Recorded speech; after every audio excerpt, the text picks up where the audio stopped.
அந்த விளையாட்டு மைதானத்தில் கூட்டம் பொங்கி வழிந்தது. திருச்சியில் பிலிப் ஸ்டேடியத்தில் மாநில அளவில் விளையாட்டுப் போட்டிகள் நடந்து கொண்டிருந்தன. திலகர் 100 மீட்டர் பந்தயத்தில் முதலாவதாக வந்த ரோஷினியை பார்த்து கொண்டிருந்தான்.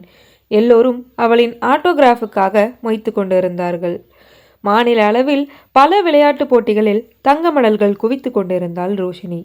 அதோடு அல்லாது அவளது சிவப்பு நிறமும் உடல் அமைப்பும் அழகிய நளினமும் எல்லோரையும் எளிதில் கவர்ந்து கொண்டிருந்தது.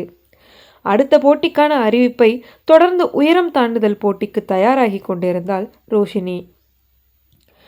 தூய சேவியர் மேல்நிலைப் பள்ளி ஆசிரியர்கள் கனவையும் தன் தாய் தந்தையரின் கனவையும் தன் கனவுகளோடு சுமந்து கொண்டு அந்த விளையாட்டுப் போட்டிகளில் கலந்து கொள்ள வந்திருந்தான் திலகர். உயரம் தாண்டுதல், குண்டு எறிதல், நீளம் தாண்டுதல் மற்றும் ஈட்டி எறிதல் 4 போட்டிகளிலும் கண்டிப்பாக தங்கம் வாங்கி அகில இந்திய அளவில் போட்டிக்கு சென்று அதையும் தாண்டி ஒலிம்பிக் போக வேண்டும் என்ற கனவுகளோடு வந்தவன் தங்களுடைய போட்டிகள் மறுநாள் நடக்கவிருப்பதால் வேடிக்கை பார்க்க வந்திருந்தான். திரும்பவும் ரோஷினி உயரம் தாண்டுதலில் முதலாவதாக வர கூட்டம் கரகோஷம் எழுப்பியது. அடுத்து தங்கம் வாங்கிவிட்டதும் கூட்டத்தை பார்த்து கையசைத்து விட்டு போனாள் ரோஷினி. திலகருக்கு அவள் தன்னையே பார்த்து கையசைத்து விட்டு போனது போல இருந்தது. ரோஷினி எத்தனை தங்கம் வாங்கி குவித்தாலும் ஒரு அலட்டல் இல்லாமல் போய்கொண்டிருக்கிறாள். நான் அவளை விட அதிகம் சாதிக்க வேண்டும் என்று எண்ணியவாறு எழுந்தபோது ஓடி வந்த அந்த பெண், சார், நீங்கள் திலகர் தானே என்றாள். ஆமாம். உங்களை ரோஷினி பார்க்க வேண்டுமாம். உங்களைத்தான் தன் அறைக்கு வரச் சொன்னாள். அவனுக்குள் ஆச்சரியமாக இருந்தது. ரோஷினியிடமிருந்து தனக்கு அழைப்பு வந்தது அவனுக்கு சொர்க்கத்திலிருந்து அழைப்பு வந்தது போல் தோன்றியது. எங்கே இருக்காங்க? லேடிஸ் ஹாஸ்டல், ரூம் நம்பர் 315, 3வது மாடி. நீ போ, நான் அவங்கள போய் பார்க்குறேன். சார், உங்களைத்தான் உடனே பார்க்க வேண்டும் என்றார்கள். சரி, நான் அங்கேதான் கிளம்புகிறேன். வாங்க திலகர், உங்களை சந்திக்க வேண்டுமென்று போன வருட ஸ்போர்ட்ஸ் மீட்டிங்கிலே ஆசைப்பட்டேன் என்றாள் ரோஷினி. இப்போது சல்வார் கம்மீஸுக்கு மாறியிருந்தாள். ரொம்ப தேங்க்ஸ். நான் கூட உங்களை சந்திக்க வேண்டுமென்று ஆசைப்பட்டது உண்டு. என்ன விஷயமாக கூப்பிட்டீர்கள்? நிற்கிறீர்களே, உட்காருங்கள். கூல்ட்ரிங்க் சாப்பிடுகிறீர்களா என்றவாறு ஒரு பெப்சி பாட்டிலை திறந்து 2 கப்களில் ஊற்றினாள். ரொம்ப தேங்க்ஸ் என்றவாறு பெப்சியை எடுத்து பருகினான் திலகர். சார், உங்களால் எப்படி ஹை ஜம்பில் இவ்வளவு தூரம் தாண்ட முடிகிறது? எப்படி ட்ரைனிங் எடுத்தீர்கள் என்று சொல்ல முடியுமா என்றவாறு அருகில் அமர்ந்தாள். அவளின் அருகாமை அவனை கிளுகிளுக்க வைக்க, என்ன ஒரு மாதிரி இருக்கிறீர்கள், உடலுக்கு சுகமில்லையா என்றவாறு நெற்றியில் தொட்டு பார்த்தாள். திலகர் நிலை குலைந்து போனான்.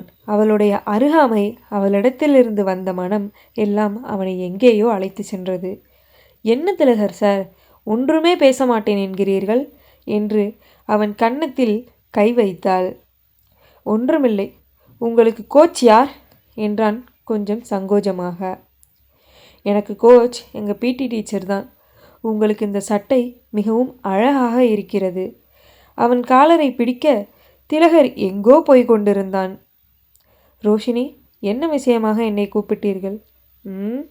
புரியாத மாதிரி தான் பேசுகிறீர்கள். உங்களுக்கு கேம்ஸ் எப்போது?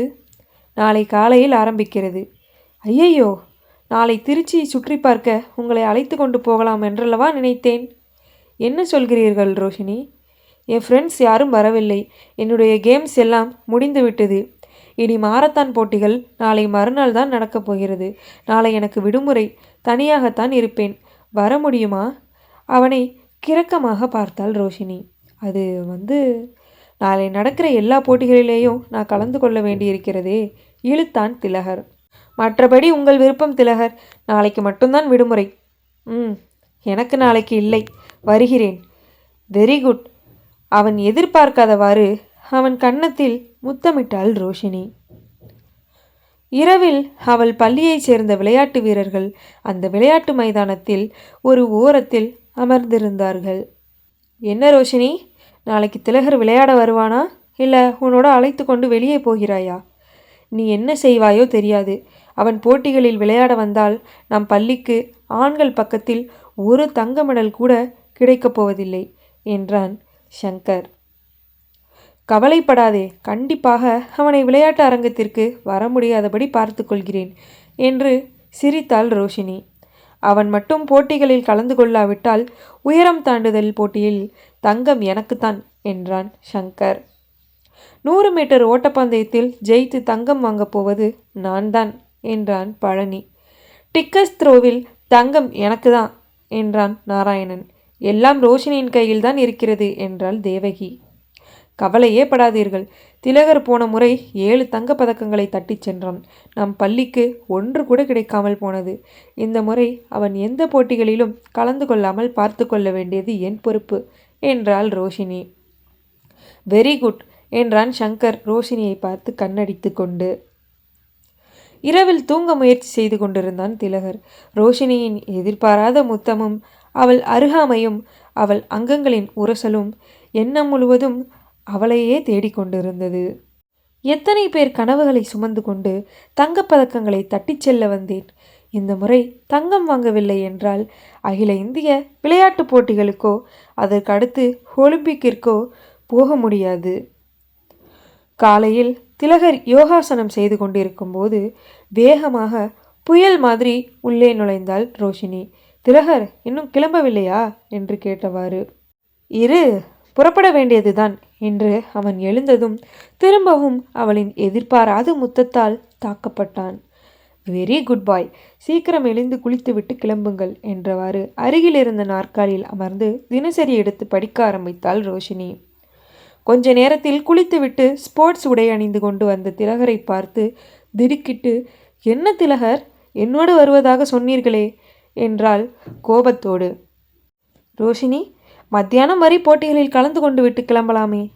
நான் முக்கியமா, உங்களுக்கு ஸ்போர்ட்ஸ் முக்கியமா என்று மிக அருகில் வந்தவளை ஒதுக்கிவிட்டு, ரோஷினி, உன் தங்கம் போன்ற உடலை விட நான் கனவு கண்ட தங்க மெடல்கள் எனக்கு முக்கியம், வருகிறேன் என்றான். ரோஷினி கோபத்தின் உச்சிக்கே சென்றாள். அவள் முகமாறுதலை வைத்தே அவள் திட்டத்தை கண்டுபிடித்து விட்டான் திலகர். அவன் நினைத்தது போலவே அனைத்து தங்கப்பதக்கங்களையும் வென்றான். நன்றி.